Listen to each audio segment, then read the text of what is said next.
Welcome to another Tuesday Triggers podcast. I've got my very, very, very good friend Noel on. For those of you that don't know Noel, he's like literally the best guy in the entire planet. You know those like people that you like, man, that guy is just like the best fucking guy. This is Noel to me. And so you guys have probably seen his content on LinkedIn. He shares wholeheartedly, gives away everything, and when it comes to like the candor of a person, and like I think that you are the best of the best, man. So you've done some. It's so funny because we started when the group was tiny and it was just like 20 of us, and we're all building automations and we're all giving you crap because we're all using N8N and you're using Make. And I think you're still like, yeah, I don't care what anyone says. I'm using Make. But Exactly. you are hands down one of the best automations experts. I know that you've got a lot of things going on. Sometimes you're building automations for companies. I think maybe you're still doing some agency work. And I don't know what the divide is anymore, but lucky to have you on for a half hour and just kind of chat about how people can use this stuff, especially like maybe those people that have no idea what any of this is, to make their life better and to make things easier, right? So why don't we just jump into it, man? What do you want to talk about today? I mean, I guess I could just give like an overview. So, like, I started my agency about a year and a half ago, and the goal for me was to just see how far I could take it with 0 employees, and that's where the automations came into play. And so the first year was all about automations, like how can I automate? How can I automate? And then the past 6 months, it's about sales and marketing, like trying to figure out how to get clients and how to onboard clients and do all of that stuff. And as I've been doing that, I've actually come to realize that this whole idea of trying to automate your entire business is actually a small component of everything, right? I actually found out that niching was really impactful, raising prices, getting clarity on my tasks, in addition to the automations, of course, right? And so that was really helpful. Something else that I realized is the quantity of automations that's required. And so previously, like one of the things that I did was 100 free automations. I thought it would be better because it was a lot of automations, but I've come to shift my perspective on that to thinking about less, more high quality automations. And so a lot of things have changed around my beliefs. And so that's really what I'm hoping to share today. I can also share some of the things about how you guys can implement automations within your own businesses, whether you have similar goals to build by yourself, or you want to work with a team, or you want to outsource to an agency or freelancer. I have all of those type of perspectives, and I'd love to share those as well.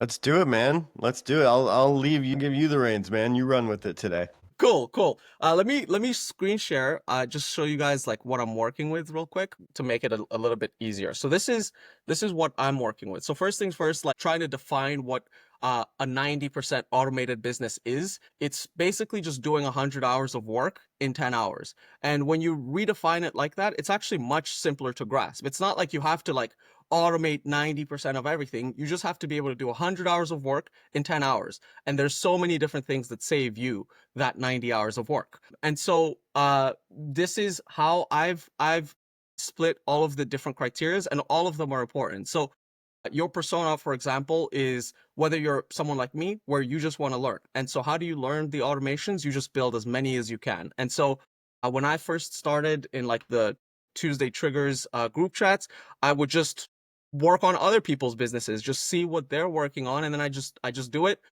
They get some automations for free and I get the lesson, right? And so if you're in that learning phase, that's how I would recommend you do it. You just build for other people and then you take the lessons and you learn.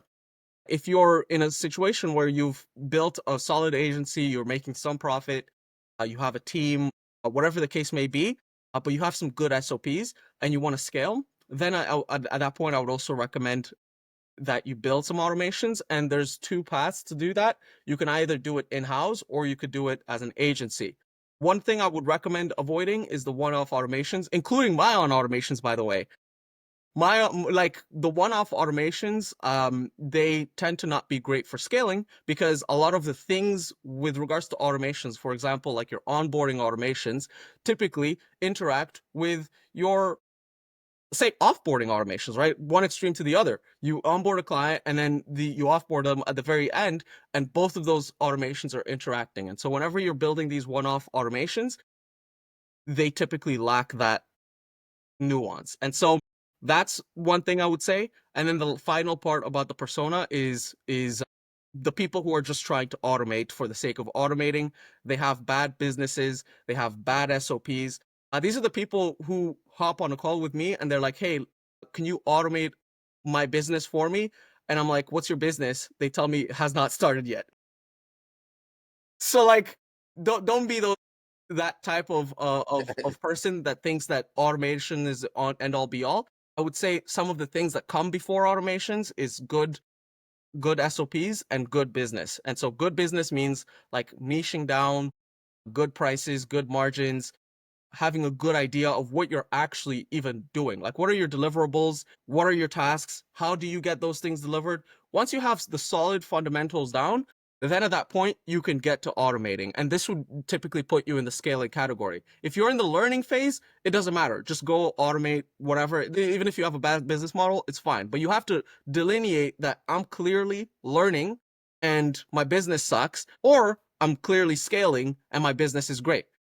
Being in the middle is where all of the problems happen, and that's where you see people automating things that don't make any sense. What do you mean by, yeah? So give me some more examples of one-off automations that are bad and automating stuff that doesn't make sense. Yeah, so let's say one automation that's good, one-off automation that's good, is probably like positive replies to clients. And so that's probably like a one-off automation that you could build that's going to be beneficial for you, and it's great. A one-off automation that would be bad would be something like that onboarding automation that I just said, where you build an onboarding automation with one freelancer or you build it yourself, and then you build another one-off automation with another person, and those two do not interact whatsoever. And so you basically just stitch together a bunch of automations from a bunch of different places, and so you have like 20 automations that all do not work together. And by the way, this is probably something worth showing, which is my make account, which is basically how many automations that I've built in my agency that I no longer use. So we have 80 archived automations. And so this means that I have a lot of really solid automations that I've built that I just don't use because they were not built well. And so if I'm doing this in-house, building all of these automations to work together and they still don't work, the odds of you getting a bunch of people stitching together a bunch of different things is probably also not going to work. And so what I would recommend for someone that's like that is to spend maybe 20 hours just learning the skill yourself. So learn the skill, and then if you learn the skill, you can actually grab from those one-off automation places, but you're the one implementing them. So you implement them and you have the full vision as to how all of them are interacting with one another. But you don't want to have a bunch of other people leading individual components. Oh, and by the way, another way to think about this is like a software business, right? Like think of building a SaaS company, but rather than building a SaaS company with one in-house team or an outsourced agency, you're building the sign-up page from one company, and then you build the onboarding page from one company, and then you build another individual page from another company, right? That software is just going to be really bad, is how I'm thinking about it. That's true. What's so all right, talk to me about like I think so that's a really good, I mean, yes, man, you hit on a lot of points that I'm sure you deal with on a daily basis of people just like coming and saying, "Hey man, automate my life." And you're like, "Dude, what? I don't know what you do. I don't know what you're into. Like, well, I can't do all of this, right?" And the way that you can be successful is knowing those things and having created those SOPs around things that are effective for you because we're the same. We probably have as many automations tucked away that we don't use anymore. We've archived that like ultimately change over time. Coming back to like what's important, right? Maybe in this, let's say lead gen agency world and the, hey, I'm an outbound sales guy or my company is building a crazy outbound sales funnel and we're doing all this crazy stuff. What are the automations that you come back to and that you run time and time again? So like those 15 or 20 active automations that you're running for your clients, what are the ones that you find like are, maybe industry agnostic or the ones that you use the most? Yeah, I mean, so the ones, so there's a few tiers to that. So it would be like the foundations. So these are like ones that you just can't live without. And so like delivering leads to a client. And so like when a lead comes through and you switch the lead category, you want to be able to just deliver that lead to a client. And so that's an example of an automation that you should probably have no matter who you are, if you're running a lead generation agency. And then a step above that is all of the administrative tasks. And these ones, I would say, if you can automate 100% of these. So these are tasks that can be automated 100%, but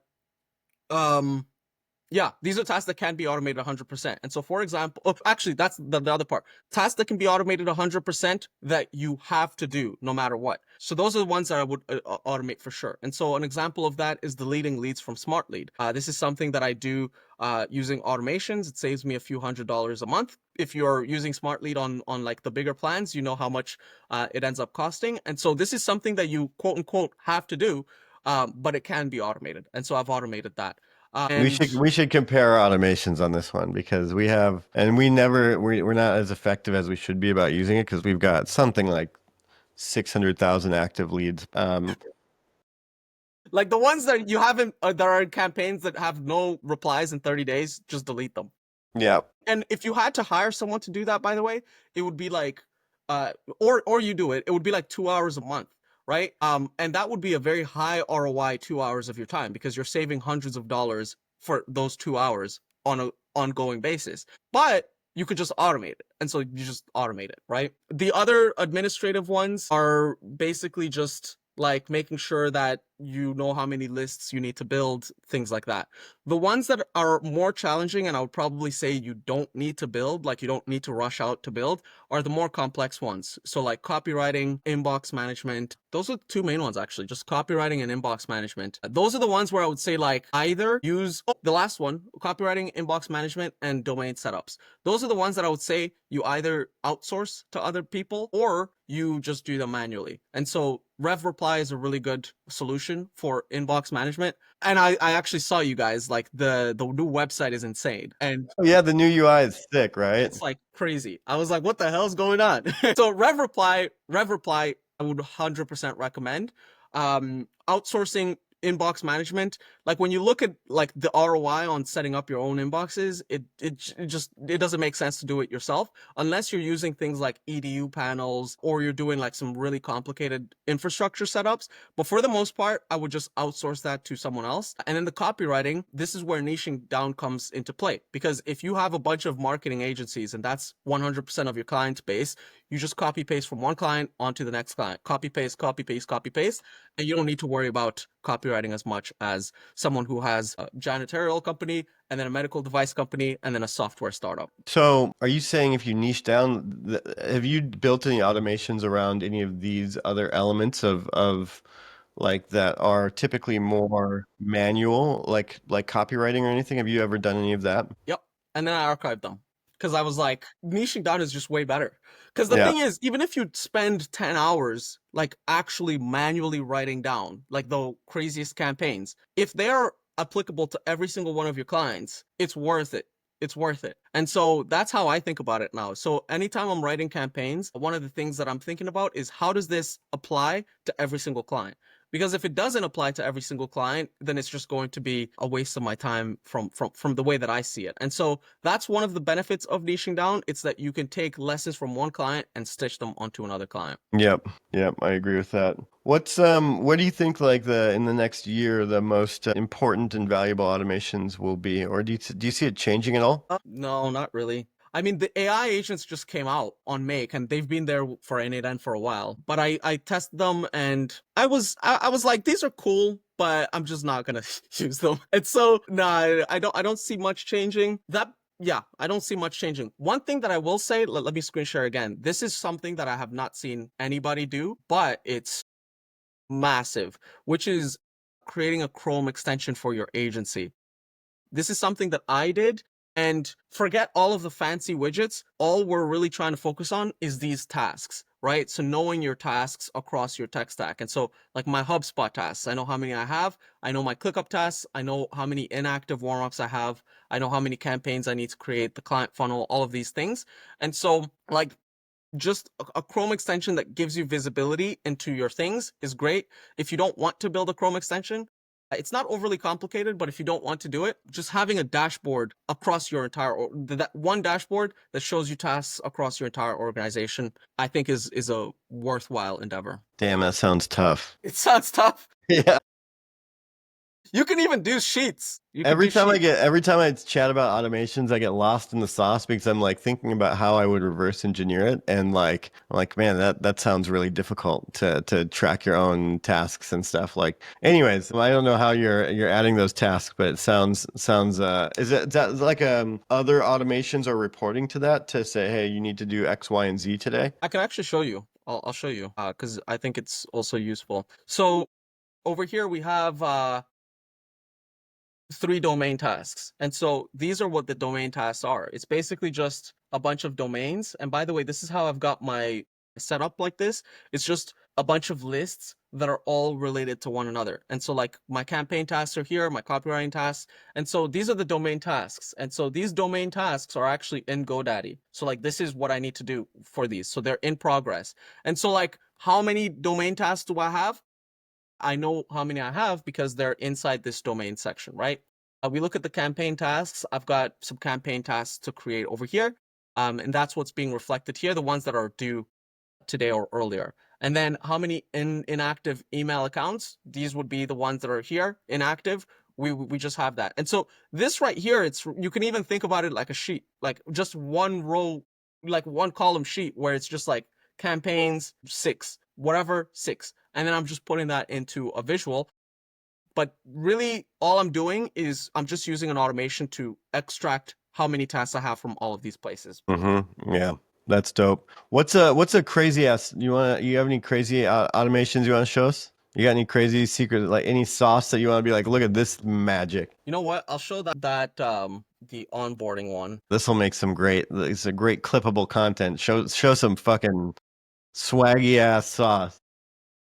Some swaggy ass sauce. That's funny. You're like, I'll dude, show you you're the old. You're on too old to be saying things like that, Christian. So this one is one that I really like. It basically just like when you onboard a brand new client, it basically just does everything for you, like setting up the client folders. I also use undocumented APIs across my entire tech stack. And so this is like creating clay folders that we're going to be using, removing clients from the newsletters. So like this is an example of a three-hour task, right? So anytime you onboard a client, you're going to have to do this no matter what. And so you can either have a long SOP doc, or you can take that same SOP doc that you've created and then put it into automations. And that's why when I go back to automating over here, good to great, typically the good companies, they have SOPs, they have all of these processes, and all you'd be trying to do is just take those processes and put them in an automation. Someone who I've doesn't tried have that, automating this one so many damn times, dude. And it's like, oh, and you're right, it comes from good SOPs of writing down exactly what you do in order and like being like, okay, now we can automate it. Because if you don't do that, man, the whole thing goes out of whack. But like this is wonderful. I exactly. appreciate, I can tell that you take time in the visual aspect of the flows, which if I'm in N8N, like I spend as much time making the damn thing pretty as I do making the damn thing. That is So so true. I Because appreciate whenever the it's like artistry. it looks a little bit off, I'm like, I don't know, I don't like this. This one, this one kind of looks like a rocket launcher, and I was like, Nice. I love I it, like that. dude. It's like a rocket Um, launcher. cool. Amazing. Thank you, brother. Super excited. Talk to you again in just a couple minutes.